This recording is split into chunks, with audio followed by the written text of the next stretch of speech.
The history of nuclear power shows that dangerous technology can be used safely, despite its inherent potential for accidental or deliberate disaster.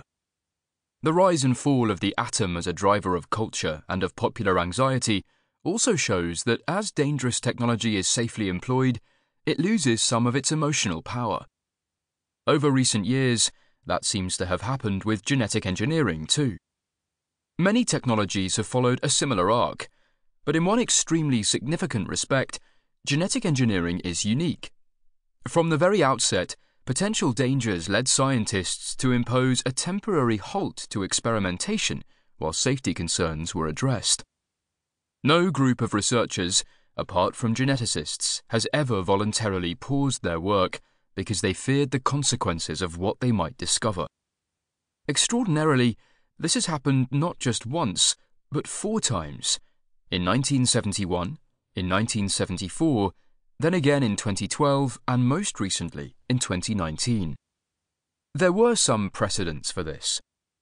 In the 1930s, Leo Szilard, who conceived the nuclear chain reaction, argued for the details to be kept secret. Following the subsequent discovery of nuclear fission, he tried to persuade his colleagues to omit certain key bits of information from their publications to avoid helping Nazi Germany. Later, while working on the Manhattan Project, Szilard and other researchers opposed the continuing development of the atom bomb after the defeat of Germany in May 1945. But Szilard's protests were of limited effect, and the result was the horror of Hiroshima and Nagasaki. Geneticists have been more decisive in response to potential threats. In 1971, when the first experiment mixing 2 very different kinds of DNA from a virus and a bacterium was proposed, researchers raised fears that it might go horribly wrong, causing an outbreak of cancer.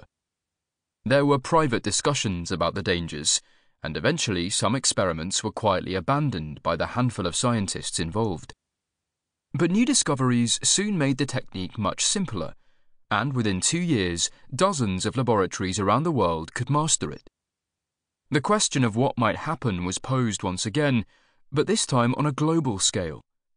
That led to the first publicly declared research moratorium, which was announced in July 1974 and lasted about 8 months while scientists argued about the issue.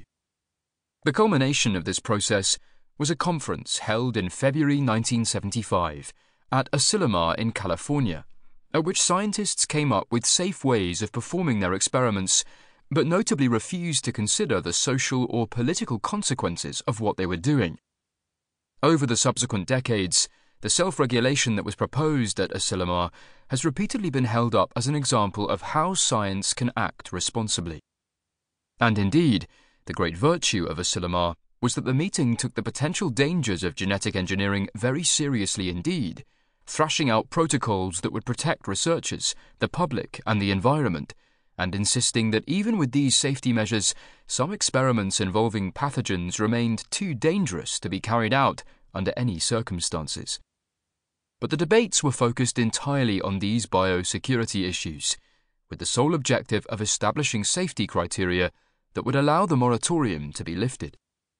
The organizers ruled out any discussion of moral issues, or of the potential military uses of what was known as recombinant DNA.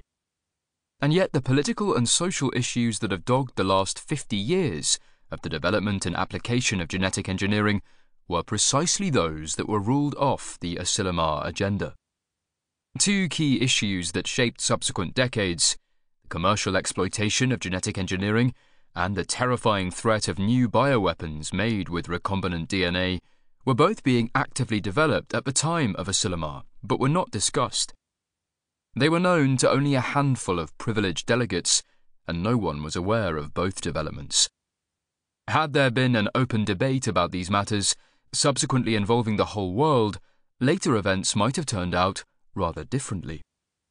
The reasons why molecular geneticists took this unprecedented step of halting their research until it could be made safe, while scientists in other controversial areas such as nuclear weapons research did not, probably lies as much in the people and the times as in the degree of existential threat. Genetic engineering was the right subject in the right place at the right time, with the right scientists involved, for such a stance to be taken.